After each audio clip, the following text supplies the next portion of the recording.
पत्रकार बंधू यांचं मी युवाराजाकालीन चॅरिटेबल ट्रस्ट यांच्या वतीनं स्वागत करतो। त्याचप्रमाणे या पत्रकार परिषदेसाठी समाज कल्याण सभापती आदरणीय ॲडव्होकेट सुयोजी कांबळे हे उपस्थित आहेत, त्यांचंही स्वागत। त्याचप्रमाणे सर्व ट्रस्टचे पदाधिकारी यांचंही या ठिकाणी स्वागत। आज ही पत्रकार परिषद घेत असताना या ट्रस्टचे अध्यक्ष यांच्या संमतीने ही पत्रकार परिषद घेतली जात आहे।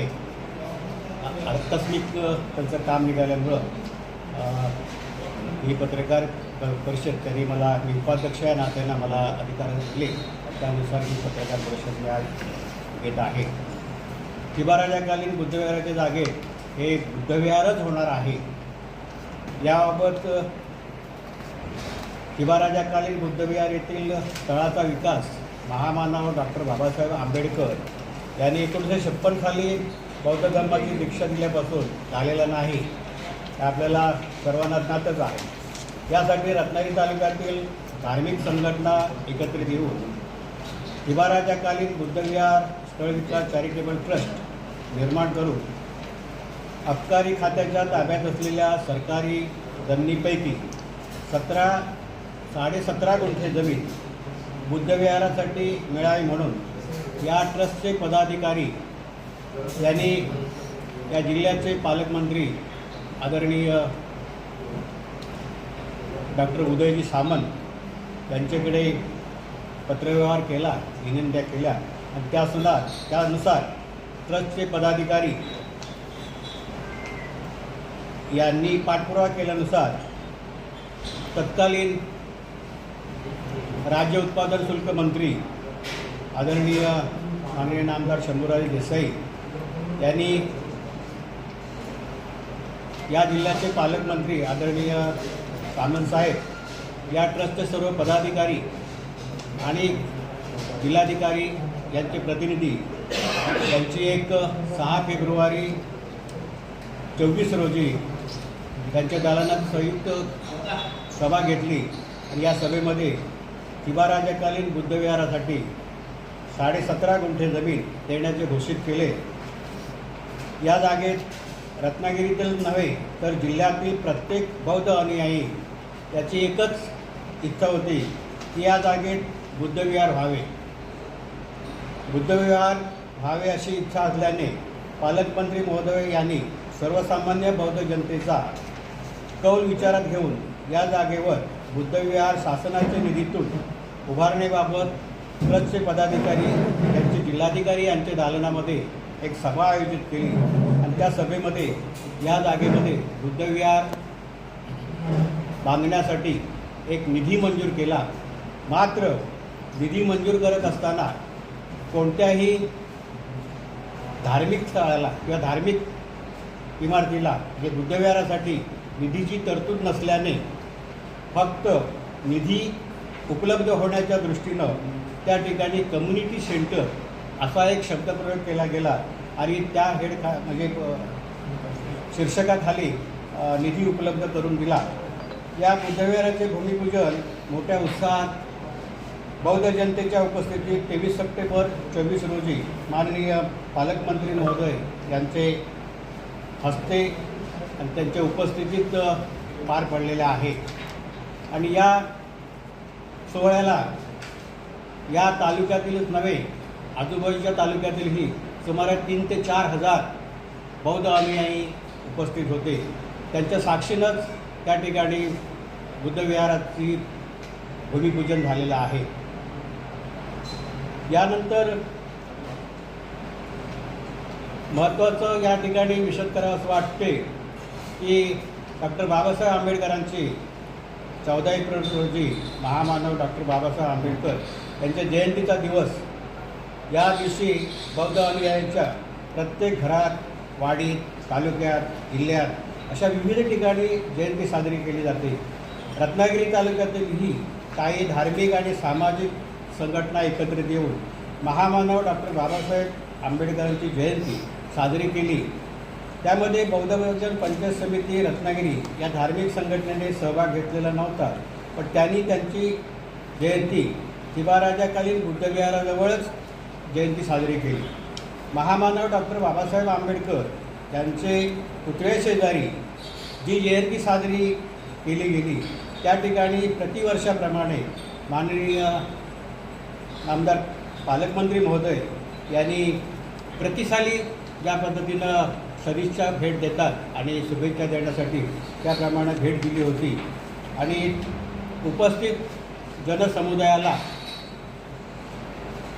आणि बौद्ध जनतेला संबोधित करताना आणि शुभेच्छा देताना शिवाराजाकालीन बुद्धमूर्तीजवळ बुद्धविहारच होणार आहे. कम्युनिटी सेंटर हा शब्द फक्त निधीचे उपलब्धतेसाठी केलेला आहे असंही त्या ठिकाणी आवर्जून उपस्थित जनसमुदायाला सांगितलं होतं आणि त्याच्यावर उपस्थित जनसमुदायानं टाळ्यांच्या गजरात त्याचं स्वागतही केलं होतं. परंतु साहेब त्या ठिकाणाहून निघून गेल्यानंतर आणि त्याचं व्यवस्थापनही बौद्ध समाजाकडेच राहील हेही त्या ठिकाणी विशद केलं होतं. तरी या सभेत माननीय उदयजी सामंत यांच्या भाषणानंतर काही स्टेजवरील वक्त्यांनी जी काही आपली भाषणं केली तर त्यामध्ये प्रकर्षानं या ठिकाणी होत असलेलं हे बुद्धविहार नसून हे कम्युनिटी सेंटरच आहे असं वेळोवेळी आपल्या वक्तव्यामध्ये भासवलेलं आहे. म्हणून हा बौद्ध जनतेमध्ये गैरसमज होऊ नये, अफवा जी काय पसरवली जाते त्याच्यातनं बौद्ध जनतेचा गैरसमज होऊ नये म्हणून या ठिकाणी या पत्रकार परिषदेचं आयोजन केलेलं आहे. महामानव डॉक्टर बाबासाहेब आंबेडकर जयंतीदिनी आलेल्या आंबेडकरी समाज हा एकत्रित जयंती उत्सव साजरी होत आहे म्हणून उपस्थित होता हे नाकारून चालणार नाही. अशा वेळी समाजातील काही विचारमंचावरील व्यक्तींनी शिवाराजाकालीन बुद्धविहार हे बुद्धविहार नसून ते कम्युनिटी सेंटरच होत आहे अशी वक्तव्य केली आहेत. अशा पद्धतीनं समाजात होऊ घातलेल्या बुद्धविहाराबाबत गैरसमज पसरवण्याचे काम काही मंडळी करत आहेत. माननीय पालकमंत्री महोदय यांनी वेळोवेळी आणि डॉक्टर बाबासाहेबांच्या जयंतीच्या दिवशी जाहीर सभेत जाहीरपणे सांगितलेले आहे की या ठिकाणी होत असलेलं हे बुद्धविहारच आहे आणि ट्रस्टींचंही या ठिकाणी खास मत आहे की या ठिकाणी आपण जे उभारतो ते बुद्धविहारच आहे. त्यामुळं जनतेमध्ये गैरसमज होऊ नये म्हणून ही पत्रकार परिषद आयोजन करण्याचं आजचं कारण आहे. धन्यवाद. होते ते पाटी त्यावेळेला होते आणि आम्हाला सांगत होते तुम्ही याला विरोध करा, पण त्यावेळेला खरी परिस्थिती समजल्याच्या नंतर तो काय आम्ही विरोध केला नाही तिथे. आणि ज्यांनी याचिका दाखल केल्या होत्या कोर्टात त्या लोकांना पण पालकमंत्री साहेबांनी विचारलं की बाबा आता तुम्ही हे जे केले तर त्यांनी उलटे आरोप काय केले, माझ्या समाजाने मला सांगितलं नाही, अशा गोष्टी झाल्या. आणि आता जी याचिका चालू आहे त्या ह्याच्यात आम्ही पण फिर्याद होतो, पण ज्या वेळेला 4-5 जण आम्ही होतो आम्ही आमची नावं काढून घेतली आता. कारण की जी वास्तू तिथं होणार आहे ही जागतिक लेवलची जर पालकमंत्री बांधत असतील तर तो आपल्याला अभिमान पाहिजे.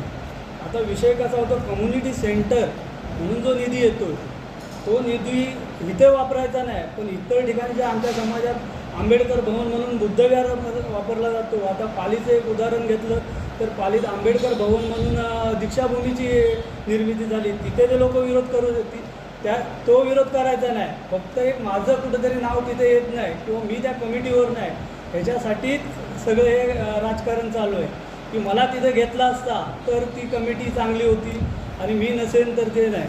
त्याच्यासाठी हे सगळ्या समाजातील लोकांना जाऊन हे चुकीचं कम्युनिटी सेंटर पण जो निधी आहे तो गव्हर्नमेंटचाच आहे, जागा गव्हर्नमेंटची आहे. सगळ्या जर गोष्टी गव्हर्नमेंट करत असेल तर समाजातील एक ट्रस्टचे अध्यक्ष आहे त्यांना टार्गेट करणं किंवा त्यांच्या वायफळ बोलणं ह्या ज्या गोष्टी आहेत त्या कुठंतरी त्यांनी पण टाळाव्या आणि जेणेकरून समाजात एक चांगली वास्तू उभी होईल याच्यासाठी त्यांनी सगळ्यांनी मिळून एक सहकार्य करावं आणि ती वर्षभरात इमारत व्हावी असं माझं स्वतःचं मत आहे. ज्या कम्युनिटी सेंटरबद्दल जे काही विरोधक, माझं नाव राहुल रमेश सावंत, माझं गाव निवली रत्नागिरी तालुक्यातला. माझ्याच गावातील 20 वर्षापूर्वी म्हणजे सन 2002-2003च्या दरम्यान भारतीय बौद्ध महासभा जिल्हा शाखा रत्नागिरी यांच्या सिद्धार्थ पॅलेस या प्रोजेक्टसाठी माझ्यावाडीतील धम्मबांधवांनी 4 एकरची जागा विना मोबदला बक्षीस रूपाने जिल्हा शाखेला संपादित केली. का तर आपल्या समाजाचे एक अस्तित्व वास्तू चांगली निर्माण होते, लोकांना तिथे रोजगार उपलब्ध होईल यासाठी.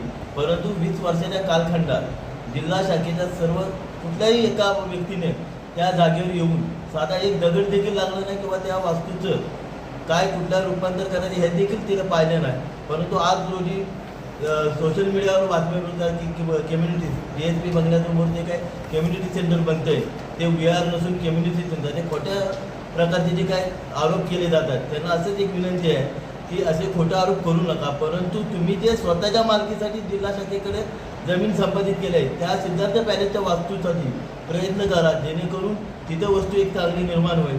असे विरोध करण्यापेक्षा चांगल्या गोष्टीला सहकार्य करा, एवढीच माझी विनंती आहे.